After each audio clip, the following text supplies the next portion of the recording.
Assalamualaikum warahmatullahi wabarakatuh. Perkenalkan, nama saya Nurlaili Isninia dari Fakultas Syariah Hukum Ekonomi Syariah. Di sini saya akan mempresentasikan tentang sejarah peradaban Islam pada masa Daulah Bani Abbasiyah. Khalifah Bani Abbasiyah.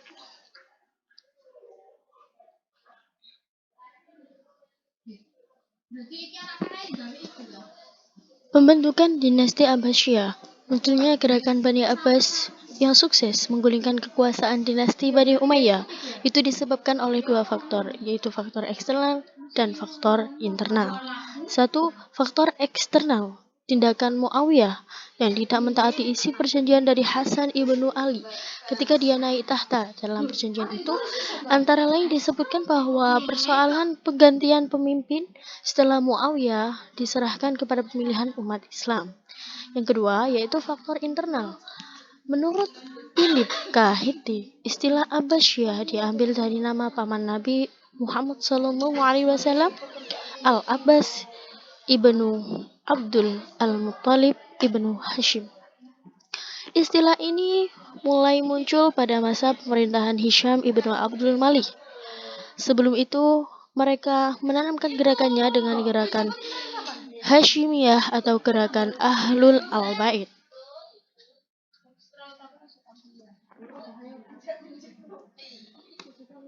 Akhirnya, dari tindakan Muawiyah tersebut menyebabkan bom waktu yang menjadi bibit timbulnya pemberontakan yang sering terjadi pada masa Khalifah Bani Umayyah, di antaranya pemberontakan Husain ibnu Ali, pemberontakan kaum Syiah yang dipimpin oleh Al-Mukhtar, membangkangkan Abdullah ibnu Zubair, dan terakhir pemberontakan Bani Abbas yang pada awal mulanya menggunakan nama gerakan Bani Hashim.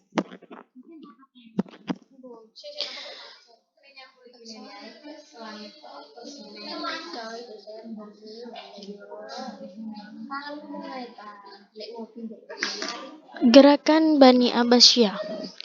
Sebagaimana yang telah dijelaskan sebelumnya, bahwasanya propaganda gerakan Bani Abbasiyah dibedakan dalam dua bentuk, yaitu propaganda yang dilakukan secara rahasia dan terang-terangan.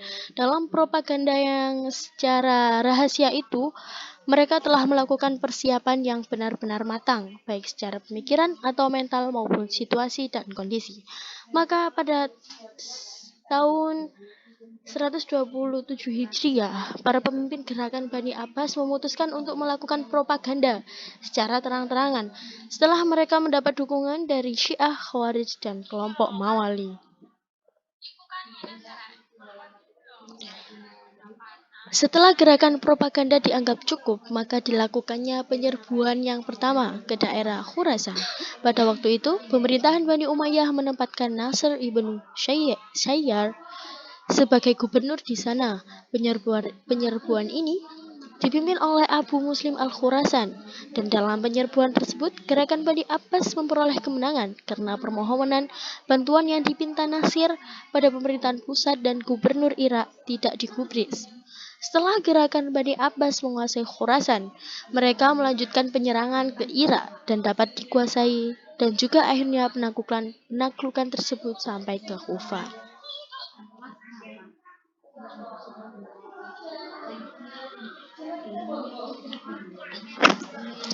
Pemerintahan Bani Abbas. Pemerintahan Bani Abbasiyah adalah keturunan Al-Abbas, paman Rasulullah Shallallahu Alaihi Wasallam. Pendirinya adalah Abdullah ibnu Muhammad ibnu Ali ibnu Al-Abbas.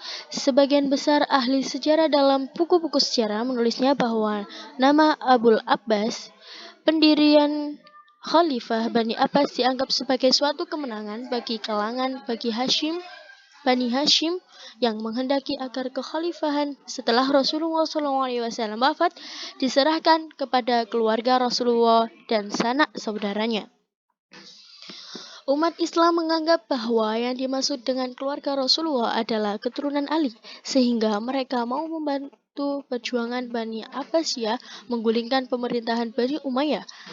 Kenyataannya tidak demikian. Setelah Bani Abbas berkuasa, lantas mereka lebih utama dari Bani Hashim untuk mewarisi Rasulullah, karena moyang mereka adalah paman Rasulullah. Dari sinilah munculnya gerakan pemberontakan terhadap pemerintahan Bani Abbas.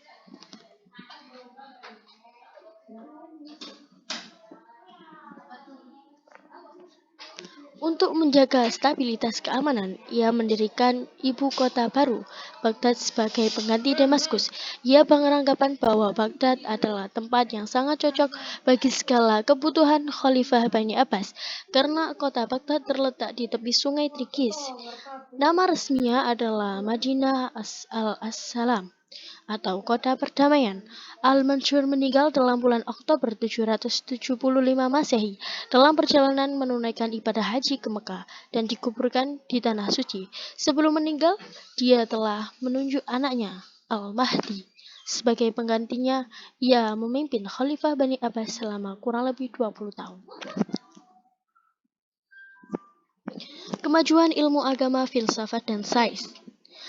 Kemajuan dinasti Abbasiyah dalam bidang agama, filsafat, dan sains tidak bisa dilepaskan dari keberadaan kota Baghdad sebagai pusat pengembangan ilmu pengetahuan. Baghdad adalah sebuah kota yang didirikan atas inisiatif Al-Mansur yang terletak di sebelah barat Sungai Tigris, dikerjakan selama 4 tahun oleh 100.000 karyawan dan arsitektur dengan biaya 4.833 dirham.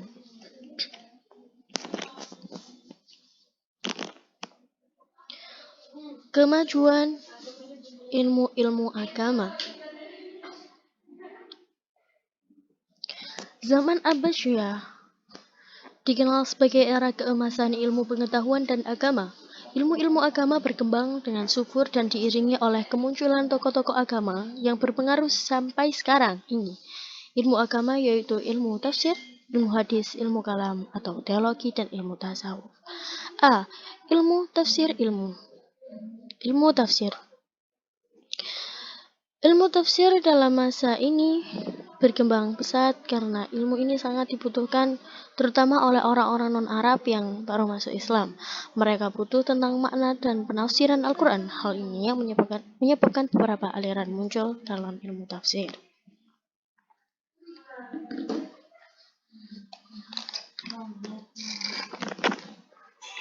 2. Ilmu hadis.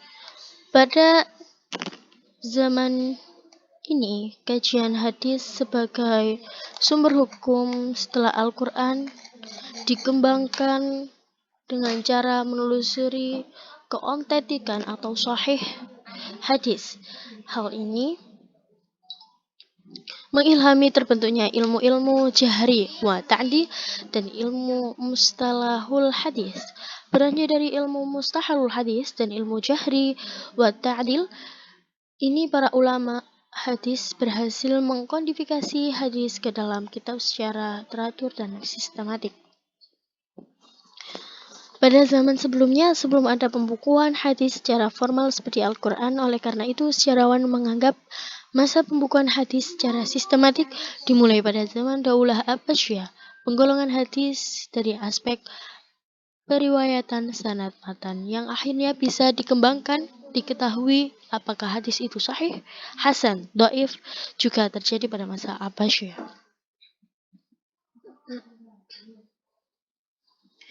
Ilmu kalam. Pada zaman Al-Ma'mun dan Harun al-Rashid, ilmu kalam mendapat tempat yang luas. Bahkan ilmu kalam atau teologi sangat mempengaruhi keadaan pemerintah saat itu, seperti aliran Mu'tazilah dijadikan aliran resmi pemerintahan Bani Abbas. Peran ilmu kalam pada saat itu sangat besar untuk membela Islam dari paham-paham Yahudi dan Nasrani. Dalam ilmu kalam, para teolog terfokus pada bidang akidah sebagai objek bahasan yang meliputi keesaan Tuhan, sifat-sifat, perbuatan Tuhan, dan lain-lain. Pada masa ini, para ulama kalam terbagi menjadi 2 aliran. Pertama, aliran yang mengikuti pemikiran salaf yang diwakili oleh Mu'tazilah. Aliran salaf berpegang pada arti lafziyah atau tekstual dalam mengartikan ayat-ayat mutasabihat, sedangkan aliran rasional memakai ra'yu dalam mengartikan ayat-ayat.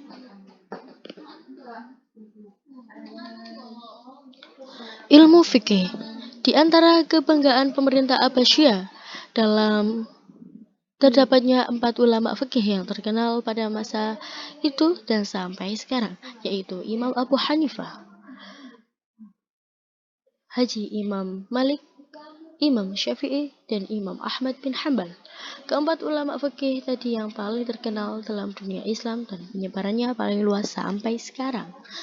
Di samping 4 mazhab fikih di atas, ada beberapa mazhab yang pengaruhnya cukup terkenal saat itu, yaitu mazhab Jaririyah yang dipelopori oleh sejarawan dan pengulas Al-Quran, yaitu At-Tabari. Tetapi mazhab ini bertambah hanya 2 generasi.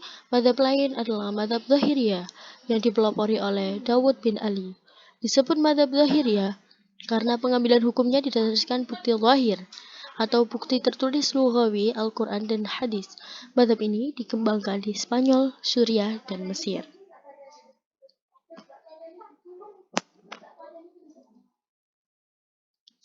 Ilmu tasawuf. Di samping ilmu fikih, pada zaman Abbasiyah juga muncul dan berkembang ilmu tasawuf. Ilmu ini telah menaruh pengaruh yang besar bagi kebudayaan Islam. Perkembangan ilmu ini dimulai dari perkumpulan-perkumpulan tak resmi dan diskusi keagamaan atau halakoh, dan latihan spiritual dengan membaca zikir berulang-ulang. Hal ini berlangsung di mana-mana, khususnya di masjid. Kemudian, ini menjadi konsep-konsep spiritual yang diberi tasawuf yang dikembangkan sampai abad 9 Hijriah. Ilmu tasawuf ini menyebar di penjuru negeri Islam di wilayah Abbasiyah yang dibawa oleh para sufi-sufi terkemuka seperti Al-Qushairi, Abu Haffaz, dan Imam Al-Ghazali.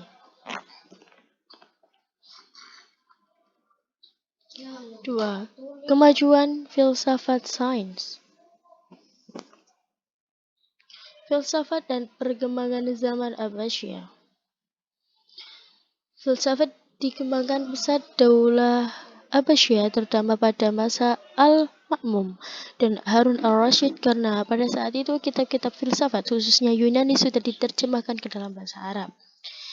Yang perlu digarisbawahi adalah para ilmuwan muslim tiada mengambil filsafat Yunani secara keseluruhan, tetapi mengadakan perubahan dengan disesuaikan ke dalam ajaran Islam sehingga menjadi filsafat Islam. Mengenai pengambilan filsafat Yunani, Montgomery Watt mengatakan bahwa filsafat tidak akan hidup hanya dengan menerjemahkan dan mengulang-ulang pemikirannya orang lain, tetapi menerjemahkan filsafat hanya bisa dilakukan kalau sudah ada dasar pemikiran dari bahasa itu. Kemajuan sains dan teknologi.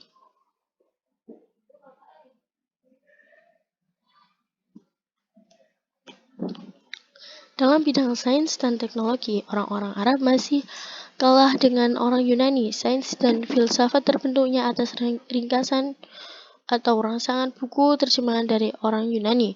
Kemudian berkembang ilmu pengetahuan sains, ditandai dengan berdirinya universitas-universitas Islam di Irak dan Baghdad. Baru setelah itu banyak penemuan-penemuan penting tentang sains dan teknologi yang akan dibahas di bawah ini. 1. Yaitu ilmu kedokteran. Ilmu kedokteran tumbuh dan berkembang pada masa Khalifah Harun al-Rashid abad 9 Masehi. Hal ini ditandai dengan berdirinya rumah sakit yang didirikan oleh Harun al-Rashid, dan setelah itu berkembang menjadi 34 rumah sakit Islam.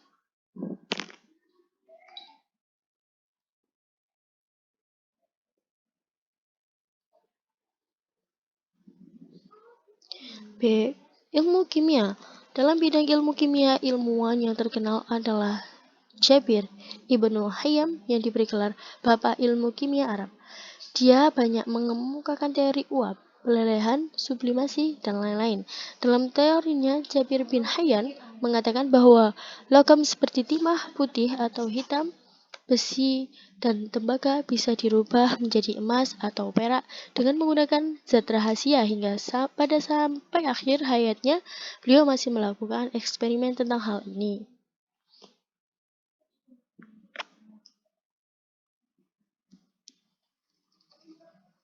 Ilmu astronomi. Ilmu astronomi pada mulanya dipakai untuk menentukan arah kiblat. Kemudian pada perkembangannya, ilmu ini dipakai para pedagang, para pelaut, dan para tentara untuk menyebarkan agama di luar negeri. Ulama yang ahli dalam ilmu astronomi adalah Al-Khwarizmi. Beliau banyak membuat tabel-tabel tentang letak negara, peta dunia, penetapan bujur-bujur panjang. Semua tempat di muka bumi ini sekaligus mengukur jarak antara negara satu dengan negara yang lain. Teori ini dikumpulkan karena disebarkan di masyarakat. Dengan ilmu astronomi sekitar abad 7-9 Hijriah, para pedagang muslim sudah sampai pada negeri Tiongkok melalui laut, mendarat di pulau Zanzibar, pesisir Afrika, bahkan sampai pada negeri Rusia. Ilmu matematika. Dalam ilmu ini, orang Arab Islam memberikan sumbangan yang besar sekali bagi peradaban manusia dengan menemukan angka Arab seperti yang kita pakai sampai sekarang: 1, 2, 3, 4, 5, 6, 7, 8, 9. Orang-orang Islam di bawah pimpinan Ibnu Haytham dan Al-Khwarizmi membuat teori matematika, di antaranya adalah teori aljabar, cara menghitung akar kuadrat dan desimal.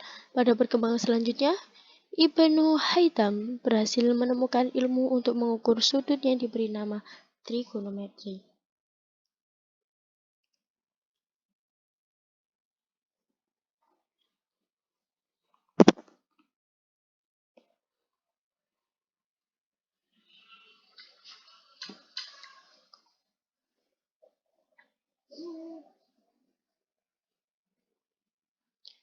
Masa kemunduran.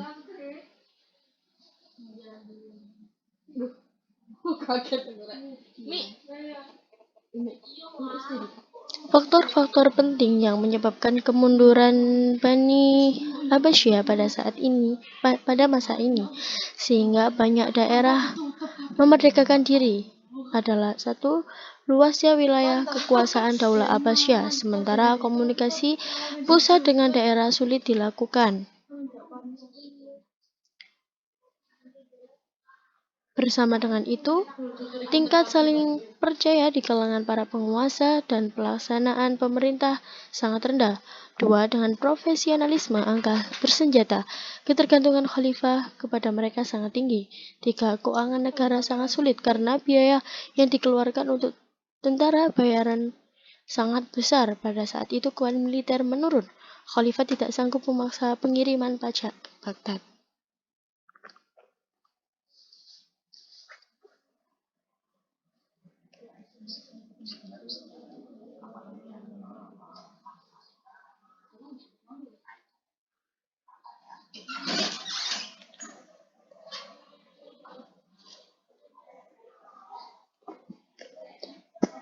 Adapun kronologi kekhalifahan Bani Abbasiyah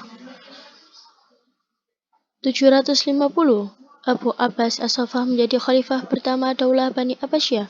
752 bermulanya kekhalifahan Bani Abbasiyah. 755 pemberontakan Abdullah bin Ali, pembunuhan Abu Muslim. 756 Abdul Ar-Rahman I mendirikan kerajaan Bani Umayyah di Spanyol. 763 pembangunan kota Baghdad, kekalahan tentara Abbasiyah di Spanyol. 786 Harun al-Rashid menjadi khalifah. 792 serangan ke utara Prancis. 800 kaidah keilmuan mulai terbentuk. Al-Jabar diciptakan oleh Al-Khwarizmi. 805 kampanye melawan Byzantium, merebut pulau Rhodes dan Siprus. 809 wafatnya Harun al-Rashid, Al-Amin dilantik menjadi khalifah. 814 perang saudara antara Al-Amin dan Al-Ma'mun.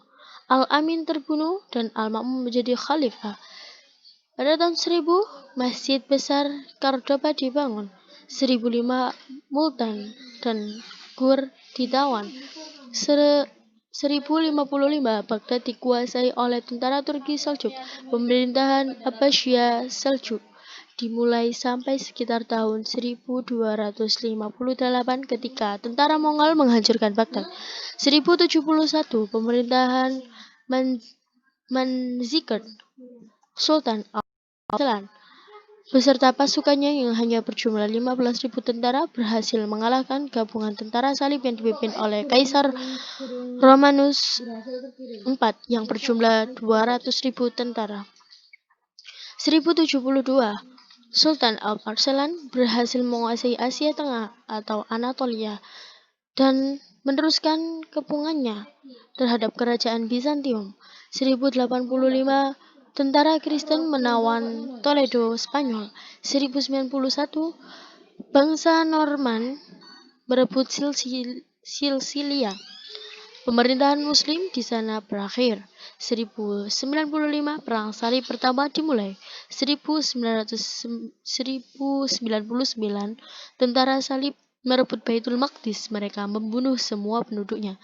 1144 Nur al-Adin merebut Edessa dari tentara Salib. Perang Salib kedua dimulai. 1187 Salahuddin al-Ayyubi merebut Baitul Maqdis dari tentara Salib. Perang Salib ketiga dimulai. 1194 tentara Muslim merebut Delhi, India. 1236 tentara Salib merebut Cordoba, Spanyol.